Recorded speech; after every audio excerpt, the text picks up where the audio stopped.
Good day. My name is Eric Bakermans, Director Marketing, Meetings and Conventions at the Netherlands Board of Tourism and Conventions. Thank you for giving me the opportunity to speak at the Global MICE Discovery Conference. My organization is a public-private entity and we receive an annual subsidy from the Department of Economic Affairs and Climate, as well as contributions from local governments and other stakeholders such as private companies. In my presentation, I will be covering 3 topics. I will be talking about the impact of COVID-19 from a global, regional, and Dutch perspective. I will also be talking about the trends and developments as a result of not only the pandemic, but also about the current situation on the global developments on energy, inflation, and other disrupting factors. After that, I will be giving attention to what the convention bureaus in general and my organization in particular are changing to. So first, let's talk about the impact as we currently experience.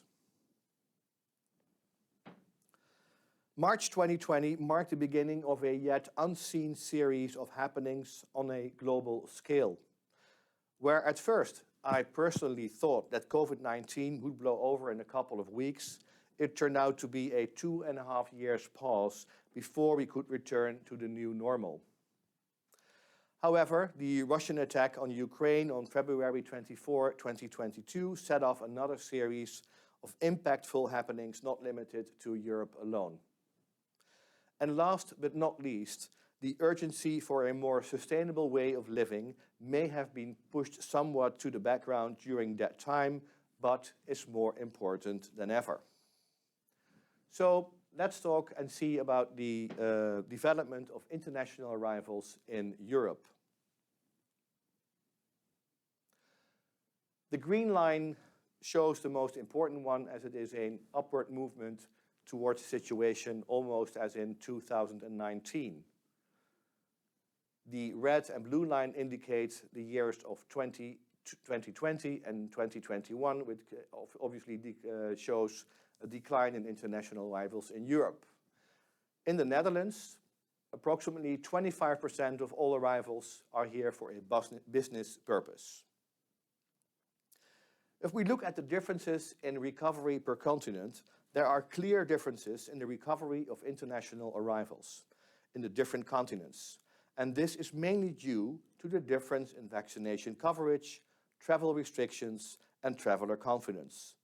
Sentiment is therefore also a major determinant in the recovery in international arrivals. Europe and America showed the strongest recovery in arrivals. However, the number of international arrivals in these regions also remain at approximately 62%. Asia has by far made the least recovery so far. If we look at the recovery, we may see different figures when it comes to Europe and the Netherlands as a whole. So what are the expectations of the recovery of the business market for Europe? Looking at the European-based scenario, the base case assumes that all business meetings will start to recover just at different speeds. It is expected that all restrictions due to Corona will be lifted by 2022 in Europe. Under the baseline scenario, it is assumed that by the end of 2022, smaller business meetings and conferences have almost recovered to the level of 2019. However, the recovery of larger business meetings will not fully recover to the level of 2019 until 2024. Let's have a look at previous crises. The development in international arrivals per continent shows that the impact of a crisis differs per region. For example, after 9/11, we see a decline in the Americas from 2001 to 2003, while Asia and Europe see no decline in inbound tourism in these years. International arrivals in Asia, for example, are only down 1% in 2009, while Europe and America are seeing a 5% drop this year. International arrivals in Asia fell by 9% in 2003 due to the SARS outbreak, while Europe registers 2% arrivals that year. MBTC has conducted a research project where we were looking at the factors impacting the ability to book an international meeting.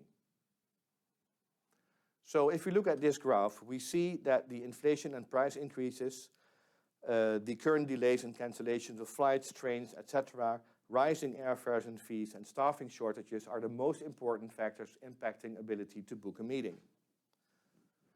Now, how does this impact our industry?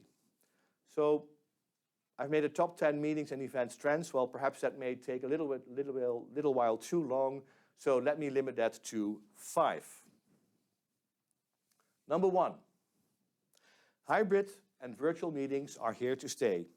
Well, yes and no. No one will or should take a plane to a destination and watch an Excel sheet together just to monitor progress or regression. If a journey takes longer than a meeting, reconsider to undertake the trip in the first place. However, large-scale hybrid meetings, congresses or meetings, with a tailored online program have not become commonplace. It takes a serious amount of additional budget to design a separate online content offering next to the in-person event. Now, if we look at this graph, at the perception of overall effectiveness of a meeting forum, of the meeting forum, we can see the following. And this slide shows actually the following question.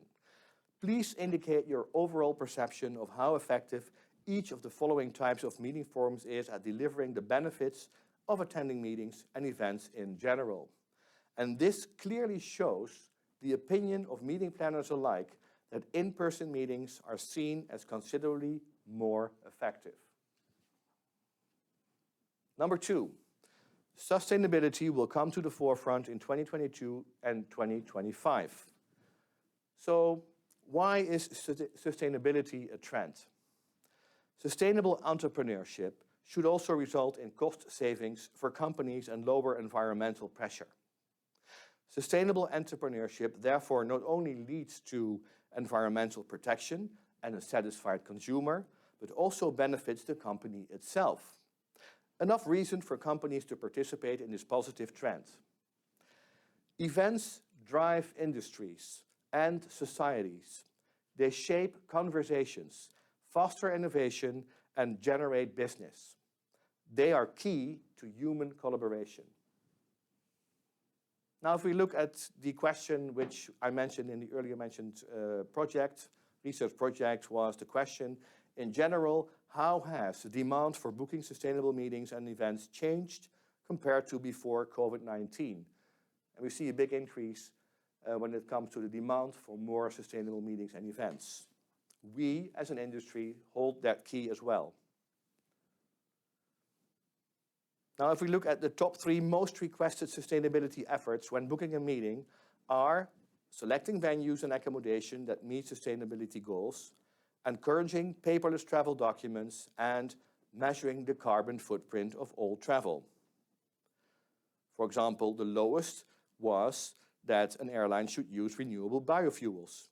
That was considered as being the least important. Number 3, strengthening supplier relations. In these times of uncertainty, the relation with and between suppliers and buyers has become even more important. Whilst organizers are hesitant to sign the agreement for a venue, the venue has no or little certainty that the client will actually show up in case of a flare-up of the pandemic. So transparency for venues, both for the client and the venue, is key. We need to look, number 3, a solidified focus on health and safety. Over the past couple of years, we've seen a new focus on hygiene development, as well as the ability to socially distance at events. Touchless technology and digital event communication have played an important role in creating safer in-person events. And 2022 will show us that these procedures may be here to stay. Event safety is no longer an expectation, but a necessity. So last but not least, here's the last trend divided into 5 topics. The immense inflation rate in Europe, which is fluctuating from 12% in the Netherlands to a staggering 24% in the Baltic countries, is unseen and is cause for hesitation in planning meetings. Unreliable means of transport, especially by air, and staffing issues have become a serious problem when it comes to selling capacity in venues. Capacity is sold on staffing and not so much on space. Global disruptions such as the war in Ukraine and in the longer term climate change will have a larger impact in the choice of meeting destinations in the midterm future. And here's a bonus. 5 determining factors with 4 subpoints. The ease of getting to the host destination city remains very important. The travel distance to the meeting venue, the general appeal of the destination, and what is to be defined as a force majeure in contracts. Now, how does this all change our strategy of the Netherlands Board of Tourism and Conventions for the next 5 years?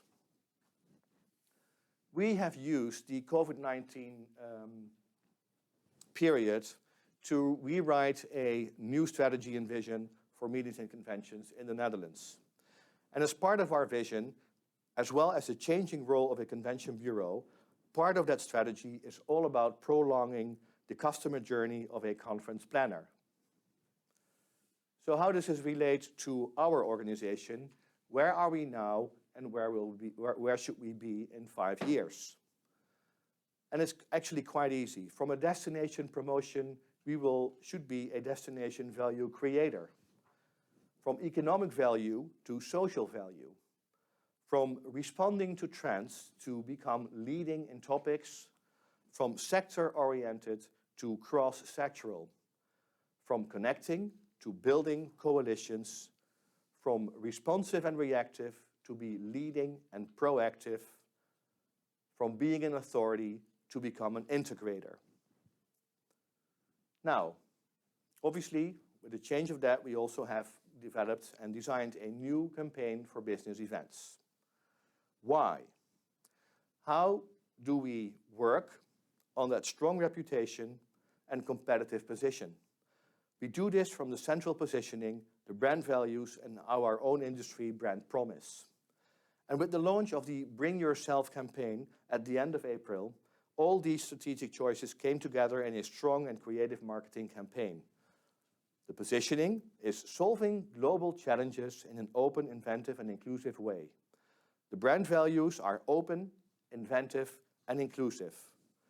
The brand promise is one of us, and the campaign is called Bring Yourself.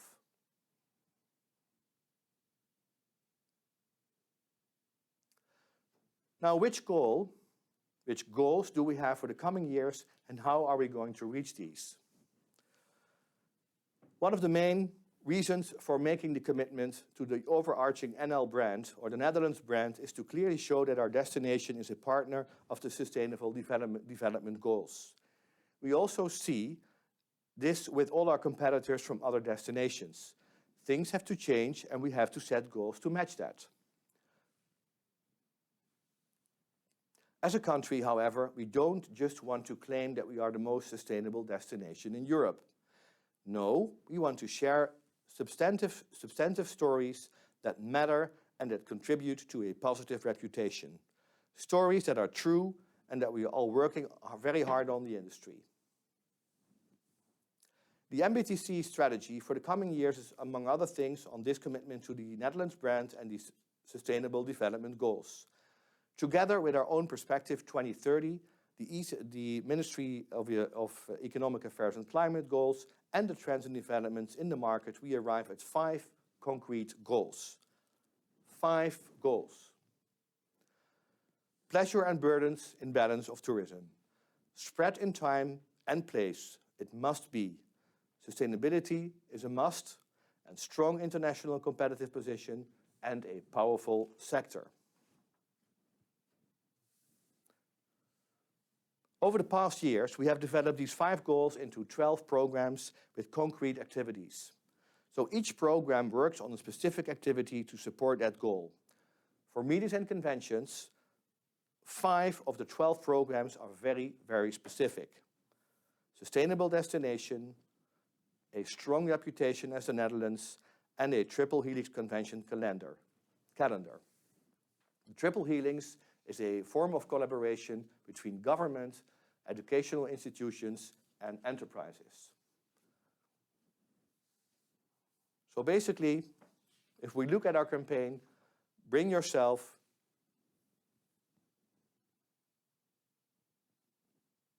bring your imagination, bring your green mindset, bring your creativity, bring your appetite, bring your smile, bring yourself.